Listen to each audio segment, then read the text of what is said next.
Hi, my name is Nick, and today I'm very excited to share what I believe is actually a new mathematical concept, which is fun. This isn't it. This is Pascal's triangle. It was rediscovered by the Western world of mathematics in the 1600s by a man named Blaise Pascal. But outside of that, humans have known about the triangle for thousands of years, and we have many names for it. Actually, my personal favorite is the staircase of Mount Meru, which is effectively like heaven in Buddhist, Jain, and Hindu cultures, which is super cool. But in math, it's commonly called a tree of nomials. And now why it's called a tree of nomials is it just means that it's a triangular array of binomial coefficients. You see, the sum of each row of the triangle is equal to 2 to the power of that row number. So starting with row 0, 2 to the power of 0. If you sum that row, it equals 1. 2 to the power of 1. If you sum that row, it equals 2, and so on and so forth. In this example, row 8 would be 2 to the power of 8, and that is 256. And it goes on to 2 to the power of infinity. Another fun thing that's key to this concept is the fact that if you take the n combination of R, where n, so in this case, this is the combination equation, where n is the row number and R is the column starting with 0 through, in this case, 0, 1, 2, 3, 4, 5, 6, 7, 8. You always start with 0. This is the 0 column. If you take that combination, the result of that equation ends up being the number in that row and column. So for instance, if we were to do 8, NCR 8 of 4, it would be 0, 1, 2, 3, 4, and so NCR 8 4 is 70, NCR 8 3 56, and NCR 8 6, funny enough, is also 56. So that all has been known for a couple hundred years, as is like the fact that it's mirrored side to side and things of that nature. Those aren't new. So Pascal's triangle is also a fractal. It kind of fractalizes on itself. So I was thinking, if each of the rows equals 2 to the row number, and you can use the row and column to find the number in that kind of slot, or just row and column, shouldn't there be space in each slot for each combination of binary numbers? Because 2 to the power is just, it's the same thing as, for instance, this is equivalent to one binary digit. How many combinations are there of one binary digit? There's a 0 and there's a 1. 2 binary digits, it's 0, 0, 0, 1, 1, 0, 1, 1. So 4, and so on and so forth. So shouldn't there be some sort of, if this truly is a fractal, shouldn't there be some sort of organization within each of these columns of each row of Pascal's triangle? That is to say, if you took an 8-digit binary, or if you took a binary number of 8 digits, like for instance a byte in computer programming, shouldn't you be able to calculate that byte string sits somewhere on the 8th row? What if I told you that there not only is, but I found it? This is also Pascal's triangle, albeit a different view than I think anyone has ever thought of it before. And I really think it should be called Pascal's pyramid, because if you make each one of those kind of slots or cells, or in this case I'm using cubes, if you make each one of those slots like a cube and line it up, then you get a 3-dimensional figure. And now we have a cube for each binomial coefficient, which is super cool. but I promised order on top of just a place for it, right? So let me show you how these binary numbers can propagate. Now here's a more classic look of Pascal's triangle. I'll put the source for this image, pulled from Google, you know. And so in this case, we're going to ignore this highlighted line. It's the 8th row of Pascal's triangle. This is going to come in handy in a minute. But so if we need to find some sort of order in this madness, why don't we take the first row and let's make that there's 1, but it could be this is 0 digits of a binary number, right? So let's just kind of make it a 1 and a 0, kind of like an electron. That's a little bit of foreshadowing. Now, if you do that, and then every time you move down a row, if you move to the left, you put a 0 at the start of the number. So in this case, they kind of cancel out. And if you move to the right, you put a 1, then there's 1-digit binary number for 1 slot. See? Now, if you continue on, you can keep this going. So if it go to the left, you add a 0 to the start, go to the right, you add a 1, add a 0, add a 1, and what you get is 1, 1, 2, 1. So 1, 1, 2, 1, 0, 0, 0, 1, 1, 0, 1, 1. Now you can keep this going on to infinity. This just keeps going, which is pretty cool. So now let's go back to the 3-dimensional model. Okay, in this case, I'm going to focus in on just the 8th row, because at this point, let's get rid of those. It's what's going to kind of get the point through and where we're going to be going for the rest of this time. So this is kind of a top-down view of the 8th row of Pascal's triangle. And if we go in here, I've organized everything into, if it will let me, I've organized everything into columns, starting with column 0 all the way, column 7 and column 8, you know. But if instead of thinking as a column number or like some sort of an identifier, instead if we think of it as how many 1s there are in the binary string, so for instance, if this is an 8-digit binary number in the 0 row, it has 0 1s, so it's all zeros. Column 1, there's 1 1. So you can see that if we order it smallest to largest, it lines up and you can see the nice little pattern going there. 2 1s. There just happens to be space for all of them. So this is one of many, many discoveries I've found exploring the pyramid, but this wasn't my first. So there is kind of an order to this and a propagation order, which is super cool. But I actually discovered this, or kind of partially discovered it, or rediscovered it, or potentially rediscovered it. I don't know. I've done a lot of research in this, and I haven't seen anyone doing this with Pascal's triangle before. But before I found the order, I found shortcuts. Let's go back to the classic view again and start poking around. You see, Pascal's triangle is full of patterns. Whew, I have no idea how many times I've recorded this part. Oh man. I tried to re-describe this. Oh, I did not want that. Okay. For the rest of this video, I'm going to give an example of how you can take advantage of this pattern of propagation. The thing is, there are infinite patterns within the pyramid, depending on, well, where you start. If you can find the smallest naturally occurring pattern, the one that uses the inherent organization and propagation of the data within the triangle, pyramid, you should be able to use its recurrence almost like mathematical mechanical advantage. Let's take a look at one of, if not the smallest recurrent pattern in the pyramid. So this highlighted row is row 8 of the pyramid. If we go to column 6, we're going to start with column 6, and then we'll go to column 3 for the second example. But starting with column 6, if we go up and to the left, so up 1 to the right, they're kind of split, but in reality it's up 1 and to the left, what you'll find is that the sum of these values,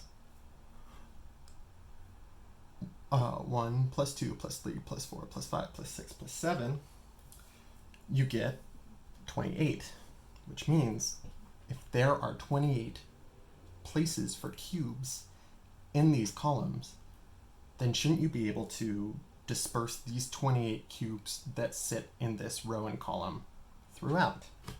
And because the pyramid itself, each row represents a string of binary digits, with this being a string of 8, this being a string of 7, 6, 5, 4, 3, 2, 1, wouldn't you then be able to store those 8 binary digit strings as smaller amounts of binary digits?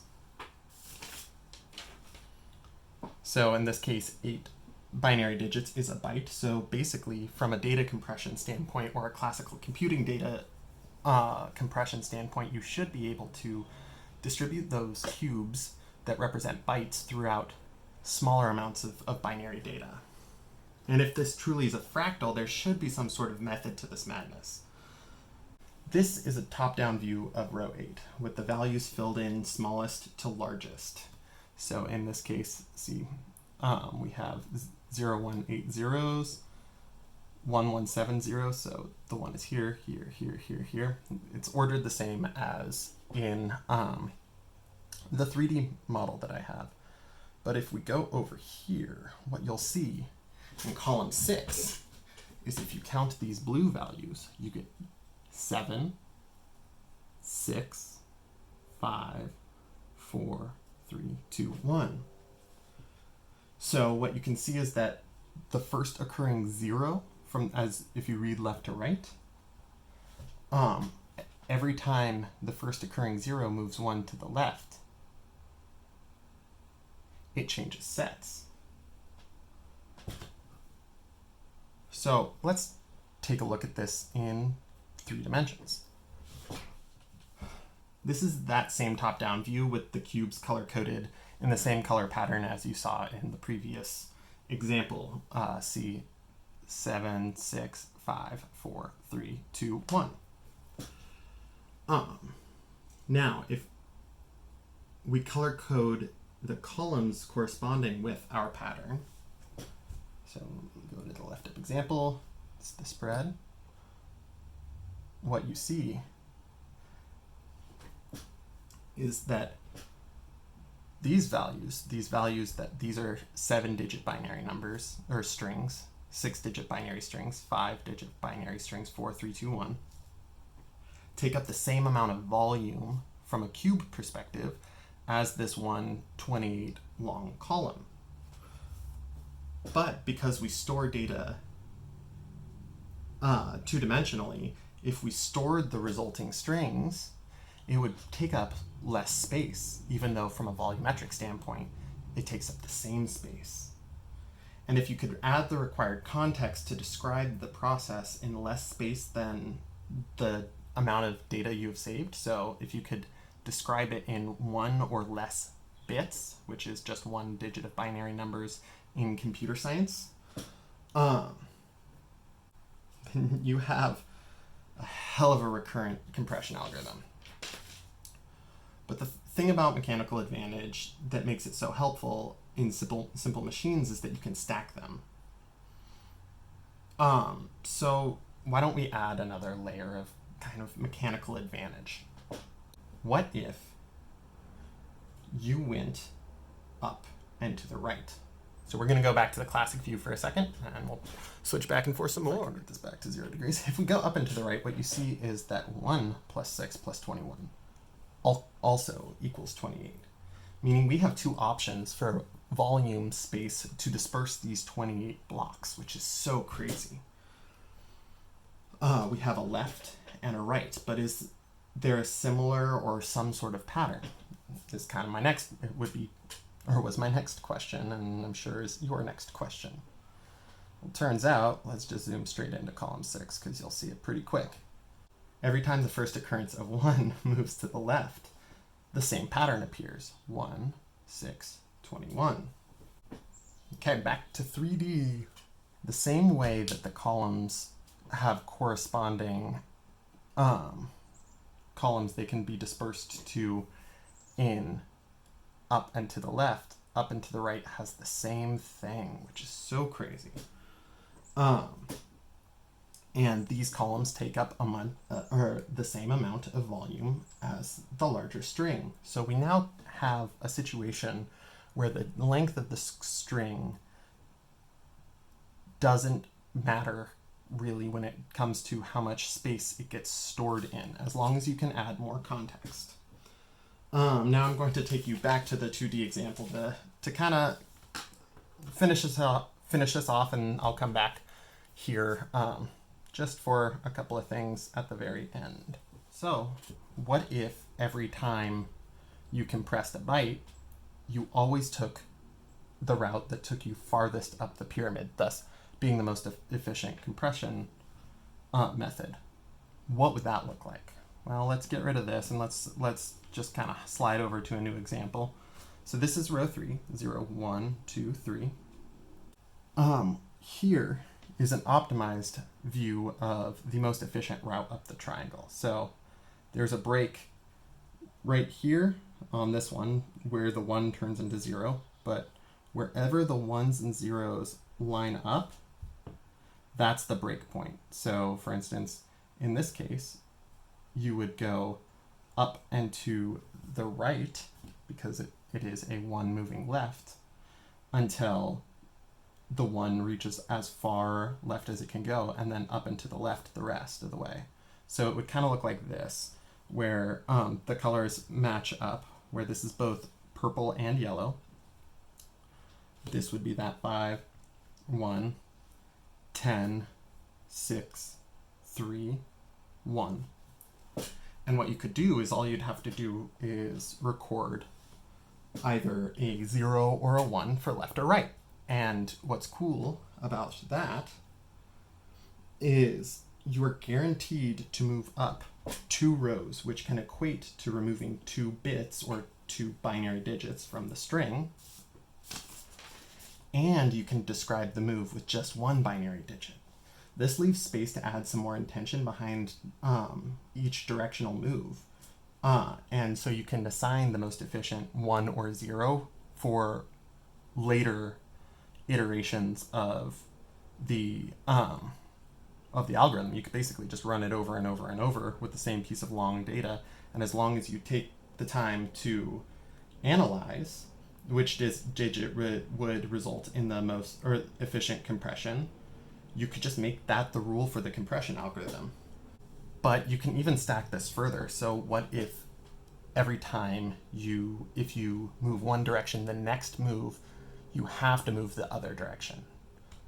Well, then you could just describe both moves in one with one descriptor.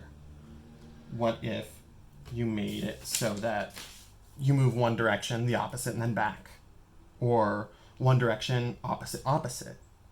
Through analysis and added context, you can really make any equation that takes you from one cube to another in either a vector or really whatever.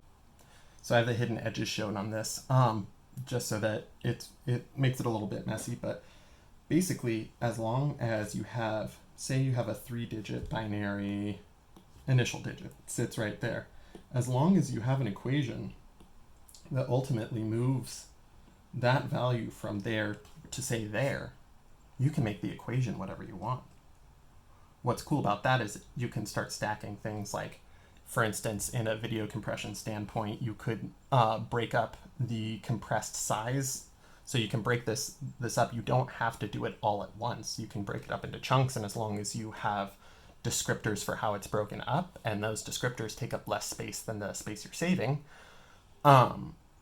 then you could, if you're doing video compression, say, make it so that a device unpacks the next playable piece in the time that the piece that is being played takes. So like if you can decompress 5 seconds at a time, as long as you match it to 5 seconds is decompressed every 5 seconds, you could make it pretty smooth and lossless with just a little bit of front end decompression.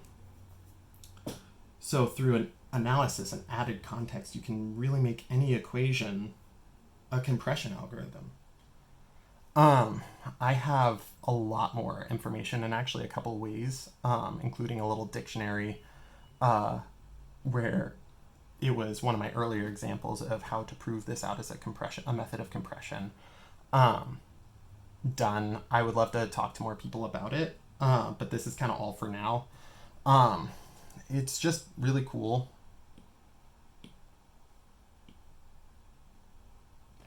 that there's really a place for every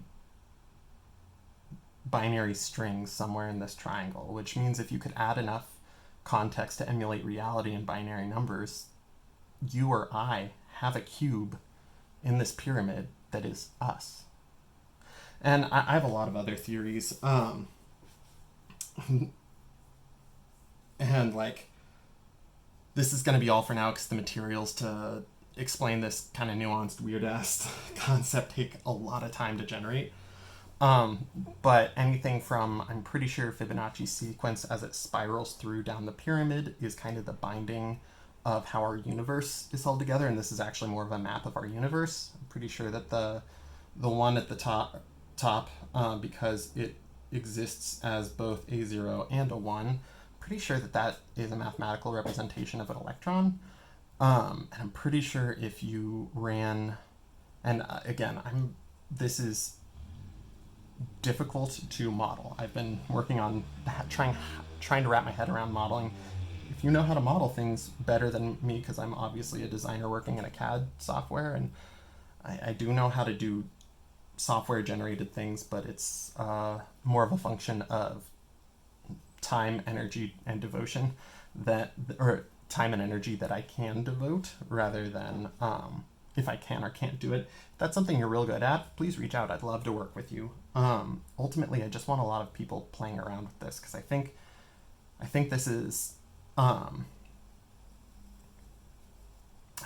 map of our universe, and I think that the Riemann zeta function spirals through, and every time I'm pretty sure either hits 0 being the 0 from a top perspective, this being the 0 line, or the center line, because it is a mirrored entity, and we're talking about a split between 1s and 0s, but I'm pretty sure that it's down and it's crossing the center line. But if you spiral the Riemann zeta function through it, it will not only hit every significant 0 will hit a prime, but also that primes are kind of I don't know, this is me getting kind of existential, but I'm pretty sure that primes are actually a record of unique occurrences that only exist in our universe, and thus kind of the identifier for our universe as a whole. Also, I have a lot of math on n versus np through this, because it's basically like the possibility spreads. You can take chunks of binary numbers and find where they end up in the triangle in bigger strings, and build out combinations that way. That's how I developed a 6 degrees of freedom differential drive system for my 3D printer that only requires 5 motors, and it actually can have up to 2 to the n-1 axes for where n is the number of motors used differentially to move the robot, which is super cool. It's super cool. Sorry, it can have 16. I would love to talk to people. If you are interested in this subject, please reach out. I have been working on this alone for far, far too long. My email is both in the description, as well as, I'll just say, it's nick@whiteboardideas.com. Feel free to reach out, make it attention Pascal's pyramid, and so it doesn't get lost in all of my weird email filters, because telecommunication and I don't get along. But yeah, I'm really excited to share this with people, and if you have, please share this video, like, and I guess subscribe. I'll probably come out with more videos surrounding this. I would also love to put together some sort of live stream where it can either be question and answer and or a collaborative effort building on this concept. But this is, as far as I can tell,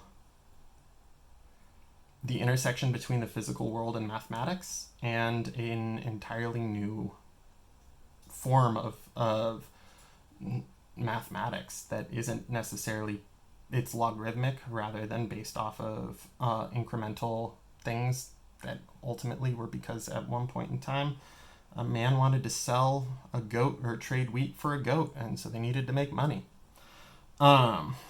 Speaking of which, again, please like and subscribe because that will help the algorithm. And as you could see, that this is a monetized video because this kind of project doesn't necessarily bring a bunch of bucks before you have a lot of proofs. Anyway, and if you work for a large tech company, shameless plug here, I do innovation consulting, or really a large company in general, innovation and operations consulting. Whiteboard Ideas Consulting is my company. I do technological development, as well as math and compression algorithms. If you're a large company that would like to bring me in to talk about this concept, and or an institution of some sort, I would love to work on this with a public institution, preferably. No offense to all you privateers out there, but I'm more about making this accessible rather than attainable. So, yeah, thanks for listening. Hope you have a great rest of your day. I believe in you. Your magic is real. And see you next time, maybe. My name's Nick, and have a great day.